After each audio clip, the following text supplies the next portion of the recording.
Olá, boa noite a todos. Me chamo Yasmin Adba, sou vice-presidente da Liga Acadêmica de Pediatria Multidisciplinar da Unirio, a LAPEN. E hoje a gente vai começar esse nosso primeiro vídeo falando sobre conscientização da síndrome de Down. A síndrome de Down, né, como o próprio nome diz, ela é uma síndrome. Ela não é uma doença, ela não é um distúrbio, ela não é um transtorno. É uma síndrome genética. Ela é causada pela presença de 3 cromossomos no cromossomo 21 em todas as células do organismo ou na maior parte delas. Quando a gente não tem uma trissomia do 21 em todas as células, a gente diz que o indivíduo tem um mosaicismo. Ele tem a síndrome de Down, mas não é por completo.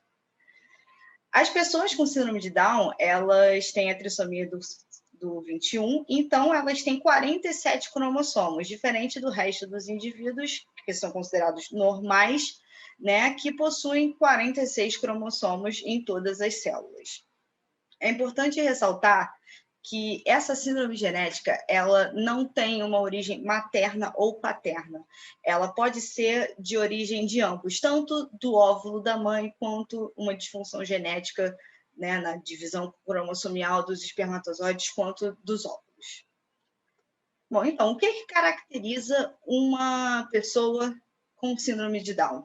Né? Porque é importante também falar que a gente não pode falar que a pessoa é portadora de síndrome de Down ou que ela é acometida com síndrome de Down. Ela simplesmente tem síndrome de Down. Uma pessoa com síndrome de Down.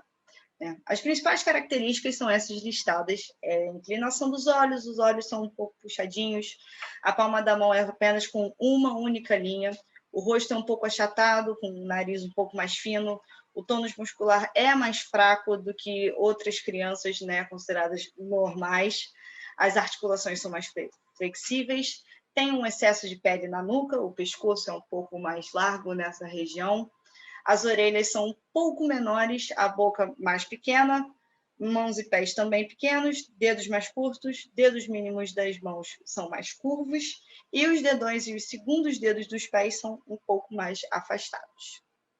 Bom, quanto às condições associadas à síndrome de Down, né, as comorbidades mais comuns que acometem indivíduos com síndrome de Down, a gente tem diversos sistemas e diversos aparelhos do organismo humano que são acometidos por causa da síndrome de Down, né, que são associadas à síndrome de Down.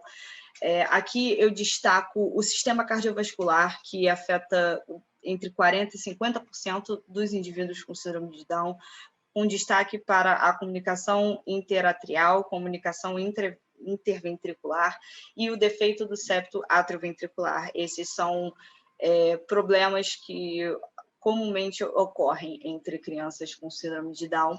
Destaque também ao aparelho auditivo, né? 75% das pessoas com síndrome de Down têm perda auditiva, isso exige um acompanhamento do otorrino que é essencial, e de 50% a 70% das pessoas com síndrome de Down têm otite de repetição. A gente sabe que nas crianças consideradas normais, elas já têm uma tendência grande para otites, e nas crianças com síndrome de Down isso é ainda mais comum e ainda mais repetitivo. Dentre outros problemas, como no aparelho de visão, sistema digestório, sistema nervoso, sistema endócrino, sistema hematológico. Você vê aí 3% tem problemas de anemia, né, o que dificulta a prática de exercícios físicos em algum caso. E também é muito relevante comentar sobre o sistema locomotor. Em 100% das crianças, né, com síndrome de Down, há um comprometimento locomotor, geralmente associado às articulações, aos tendões, então isso também dificulta a locomoção desses indivíduos e entra aí muito importante o acompanhamento da fisioterapia. Bom, entrando agora nos impactos da família, né? O que essa criança com síndrome de Down, quando ela é descoberta durante a gravidez, o que isso vai causar na família? Eu posso falar com propriedade, eu tenho um primo muito próximo com síndrome de Down, né? E o impacto na família é grande. A síndrome de Down é uma síndrome que você pode detectar desde a gestação, né, por meio de exames no líquido amniótico, né? Então, a maneira como a informação acerca da síndrome é apresentada à família, principalmente aos pais, aos irmãos, os parentes mais próximos, pelo profissional da saúde, seja enfermeiro, médico, é muito importante porque determina o futuro desenvolvimento e o estreitamento dos vínculos entre esses indivíduos dessa família. E a aceitação é muito importante, né? Você aceitar o indivíduo com síndrome de Down, como ele é, como ele veio. E aí a gente entra na estimulação precoce, que é exatamente o que torna esse indivíduo igual a nós, né? Diferente do que muitas pessoas pensam, a síndrome de Down, ela não tem graus, ela não tem categorias, não tem níveis, não existe um indivíduo que tem uma síndrome de Down mais forte do que a outra, né? O que determina como a pessoa com síndrome de Down vai se comportar, vai agir, como ela vai desenvolver a sua independência, a sua autonomia, é a estimulação precoce, né? Então, por que nós vemos indivíduos com síndrome de Down que parecem mais desenvolvidos do que outros? Não são graus, não são categorias, é a estimulação precoce. A estimulação precoce é algo fundamental, fundamental mesmo, para um indivíduo com síndrome de Down que quer ter uma vida mais autônoma, mais independente, né, que não fique necessitando tanto assim da família, dos amigos, para tocar a sua vida. Para isso, a estimulação precoce ela é feita com acompanhamento de uma equipe multidisciplinar, isso é muito importante. Tem que ter acompanhamento médico de várias categorias, cardiologistas, endocrinologistas, ortopedistas. Tem que ter acompanhamento da enfermagem, que é quem orienta quanto aos cuidados com essa criança, quanto esse adolescente, esse jovem, até mesmo no adulto. Tem que ter acompanhamento dos fisioterapeutas, que é de extrema importância para o desenvolvimento locomotor do sistema musculoesquelético, para ele aprender a ter mais desenvolvimento no andar, né, até no falar. O fonoaudiólogo aí entra nessa questão do falar, do ouvir, ele aprender a se comunicar de uma forma melhor, né, de que ele seja mais compreensível para as outras pessoas, né, e que as outras pessoas sejam também compreensíveis para ele, né? O educador físico é muito importante, porque, como a gente viu, as crianças com síndrome de Down, elas têm um tônus muscular mais fraco, então você fazer atividade física, né, dentro das suas capacidades, não ultrapassando os seus limites de esforço, é fundamental para que a criança consiga desenvolver todo o seu sistema musculoesquelético de forma apropriada, para que ela consiga fazer todas as atividades físicas e andar, e correr, e brincar de toda forma possível. A inclusão social, né, além de todo o aspecto fisiológico do organismo, né, todo o aspecto físico da síndrome de Down, a inclusão social, a inclusão cultural é muito importante também para essas crianças. Eu falo que tudo aqui é importante, porque realmente eu falo por experiência própria. A inclusão, ela supõe a aceitação da diversidade, então, do diferente, né? Então, as pessoas com síndrome de Down, elas são diferentes de nós, mas a gente tem que aceitar elas, né? Elas podem viver como nós, mesmo sendo diferentes de nós, né? Do modo de ser que elas são.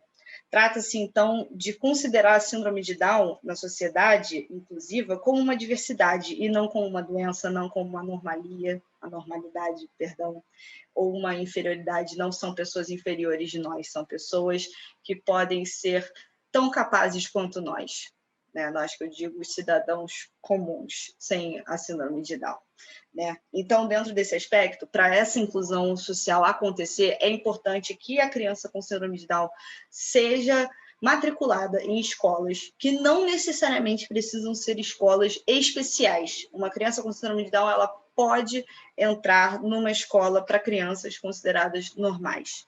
É só ela ter o acompanhamento devido, né? E que seja uma escola que acolhe ela e que ela seja capaz de desenvolver essas atividades. De nada adianta você colocar uma criança que não tem um estímulo precoce num colégio que seja muito difícil. Ela não vai conseguir ter esse acompanhamento, né? Então, seja numa escola especial, seja numa escola para crianças consideradas normais, a estimulação precoce entra aí como um fator primordial para o desenvolvimento dessa criança e também para a inclusão social no seu meio cultural. A autonomia entra dentro disso tudo que a gente está falando, né? A estimulação precoce também vai levar à autonomia, a inclusão social também vai levar à autonomia. Um indivíduo com síndrome de Down, a criança com síndrome de Down, se ela tiver todo o estímulo precoce, todo o acompanhamento perfeito e adequado, ela é capaz de cuidar de si mesma. Ela é capaz de trabalhar por conta própria, arranjar um emprego sozinho, sem nenhuma ajuda de qualquer parente ou amigo. Ela é capaz de criar a sua própria família, né? Seja com outras pessoas com síndrome de Down, seja com um indivíduo considerado normal, né? E para isso tudo, para desenvolver essa autonomia, é importante a estimulação precoce, o investimento na saúde, o acompanhamento multidisciplinar, a educação que ela vai ter nas escolas, né? E a inclusão social que engloba isso tudo. Lembrando sempre que autonomia é qualidade de vida. Então, é muito importante a gente ter o acompanhamento da família, com certeza, exatamente para a criança chegar nessa autonomia, né? Eu falo com experiência própria, o meu primo, hoje em dia, ele é até um pouco mais velho do que eu, né? Ele está com 23 anos, ele se formou numa escola em Brasília, uma escola para pessoas consideradas normais. Ele é profissional em fotografia, ele é um fotógrafo profissional, ele desenvolveu as habilidades de fotografia num curso que ele fez, né? Então, ele é um profissional já, mesmo não tendo uma universidade. Ele, atualmente, com 23 anos, morando aqui no Rio, né? Ele trabalha sozinho, ele acorda todos os dias, pega elevador sozinho, vai na rua, vai trabalhar ali perto de casa. Então, eu falo com propriedade que o indivíduo com síndrome de Down é um indivíduo como nós. É um indivíduo que pode ter sua família, pode trabalhar, pode ter seus amigos, né? Bom, entrando agora a falar um pouquinho de Covid, síndrome de Down, né? A Covid-19, o coronavírus são assuntos que estão aí em grande foco, né, que vieram com grande força a partir do ano passado, e é muito importante a gente discutir essa doença nas pessoas com síndrome de Down. Como a gente falou, a síndrome de Down é associada a diversas comorbidades, né, e a prevalência de doenças cardiovasculares em pessoas com síndrome de Down, sendo de 40% a 50%, é muito importante a gente ter um certo enfoque, uma certa atenção maior a essas pessoas, né, por conta da Covid, que as condições, as comorbidades cardiovasculares são fatores de risco que podem levar a agravamentos, né, em pessoas infectadas por Covid. Os indivíduos com síndrome de Down, eles também possuem alterações nas vias aéreas que podem facilitar a infecção pelo vírus e pode piorar os efeitos da Covid, pode levar a internações, a intubações, que podem ser prevenidas, né? Os indivíduos com síndrome de Down também são mais suscetíveis às infecções, pois eles têm alterações nas regulações das citocinas, que são importantes componentes do sistema imunológico, do nosso sistema de defesa. Então, como esses indivíduos têm uma alteração nas citocinas, né, enquanto os adultos frequentemente apresentam biomarcadores pró-inflamatórios normais, né? Então, esses indivíduos também é muito mais fácil para eles pegarem a Covid, né? E também, como a gente falou, eles têm um comprometimento do sistema locomotor, têm um tônus muscular mais fraco, então eles têm maior propensão a sobrepeso e obesidade, que também são fatores agravantes da Covid-19. Então, por conta disso, é muito importante a gente lembrar que devemos manter a higiene pessoal, a atividade física, a alimentação, a hidratação nesses indivíduos, né? A forma de prevenção das pessoas com síndrome de Down é a mesma para todos nós. Álcool em gel, lavar sempre as mãos, lavar bem os alimentos, ter uma alimentação saudável, beber muita água, praticar sempre atividade física, uso de máscara quando for sair, evitar aglomerações, isolamento social, tudo que a gente já sabe. Esse material incrível foi elaborado pela Ana Carolina Caetano Grisling, Carlene Lima, Gabriele Rasga, foi orientado pela doutora Elisa Cristina Macedo, e apresentado por mim, Yasmin Benevides Adva.